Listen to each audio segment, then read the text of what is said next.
the debate on Tuesday night. Peter Dutton, I think, bested Anthony Albanese. The two most important issues in this election are cost of living and national security. And I think Peter Dutton has got into his line and length on explaining both, the coalition position on both issues, and that's starting to cut through. I do think the election will be closer than the polls indicate.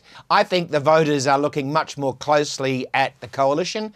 I think Peter Dutton's had a better week. I think Labor looks a bit complacent.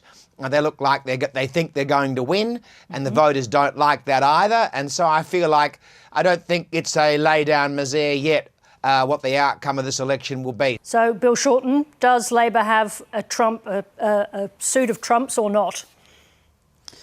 Well, Labor may have a trump, but not the one that you mean by cards. No, I just want to say, Chris, that after that, you deserve an Order of the Red Banner for that defence of the Peter, because you have managed to spot from outer space the traction which Peter Dutton is allegedly getting, which has I've got very good eyesight.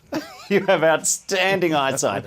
You know, in the last few days, the Liberals have dropped out a defence policy saying they're going to go to 3% of GDP, $21 billion extra. If that was such a great idea, and if this is an election on national security, why treat it as an after-dinner mint announcement? You know, a dessert aperitif, a little taster at the end of the election. If this issue is that important, why hasn't Peter Dutton been talking about that for 6 months? This Liberal campaign, in my opinion, is imploding. All right, let me just come back to Christopher Pyne, but before I do that, Christopher, may I be the one to tell Bill Shorten that the aperitif comes at the beginning and the digestif comes at the end? Well, that is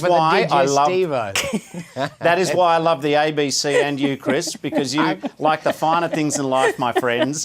Well, I've got to say, you know, if Bill was this natural and had so many lovely word pictures when he was leader of the opposition, he might have become the Prime Minister.